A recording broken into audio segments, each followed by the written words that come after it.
द्वापर काल में महाभारत का जो युद्ध चल रहा था वो दो तरह का था। एक शारीरिक युद्ध जिसमें एक तरफ कौरव और दूसरी तरफ पांडव थे। जिस युद्ध को प्रत्यक्ष होते देखा जा सकता था, जिस युद्ध का परिणाम भी लगभग सभी देखने वालों को और युद्ध करने वालों को मालूम था, क्योंकि वह युद्ध असत्य पर सत्य का था।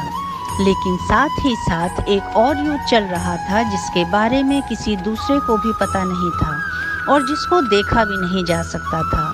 वह था अर्जुन के मस्तिष्क में चलने वाला मानसिक युद्ध। यह युद्ध विचारों का था, भावनाओं का था, मूल्यों का था, संबंधों का था, प्रेम का था।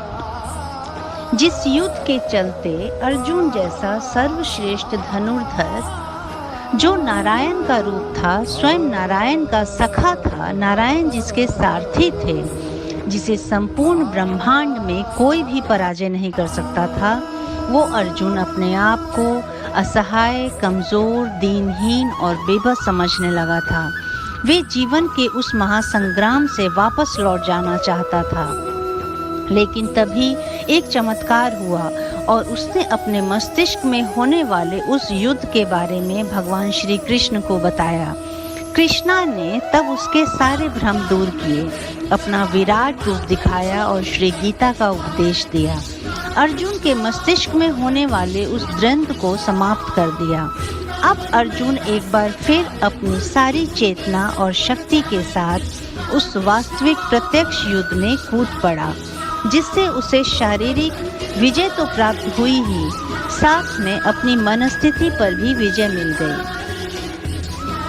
दोस्तों, आज इस कलयुग में द्वापर युग की बात आप लोगों से करने का मेरा सिर्फ और सिर्फ एक ही मकसद है, और वो ये है कि हम आज कोरोना वायरस के चलते बहुत ज़्यादा दहशत में हैं। कई प्रकार की सामाजिक, आर्थिक, व्यक्तिगत और मानसिक समस्याओं से घिर गए हैं। जब अर्जुन जैसे महान योद्धा की उस कठिन परिस्थिति में मानसिक द्वंद्व से अछूते ना रहे, तो हम साधारण मानव की क्या बिसात।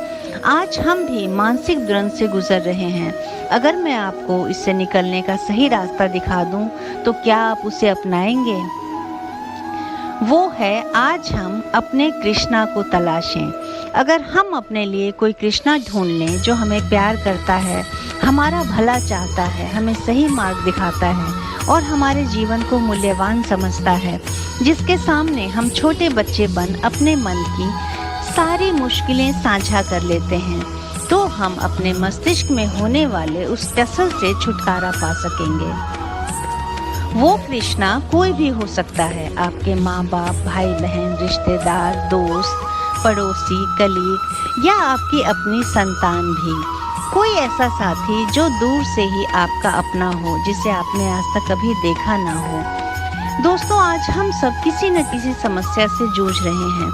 अगर हम अपने कृष्णा को उसके बारे में बताएं और हल चाहे ना भी निकले तो कोई परवाह नहीं, कम से कम हम अपना मन तो हल्का कर लेंगे।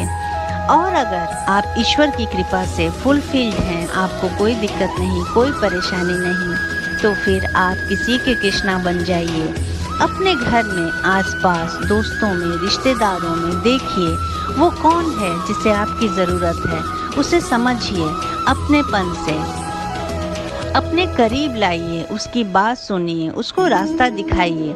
जब हम ऐसा करते हैं, जब हम किसी की मुश्किलों को दूर करने के काबिल होते हैं, तो हम स्वयं मजबूत हो जाते हैं, हम स्वयं पॉजिटिव हो जाते हैं, हम स्वयं प्रसन्न हो जाते हैं। दोस्तों, आज इस मुहिम को आरंभ कर दीजिए। अपने लिए कृष्णा को तलाश करिए जो हमारे पास ही है, बहुत पास, और किसी दूसरे के लिए आप कृष्णा बन जाइए। यकीन मानिए, जिस दिन से हम सब ऐसा करना शुरू कर देंगे, उसी दिन से हमारी सोल को रियल स्माइल मिलेगी। मुझे मेरा कृष्णा मिल गया, मेरा भाई, और मैं भी किसी की कृष्णा बन गई।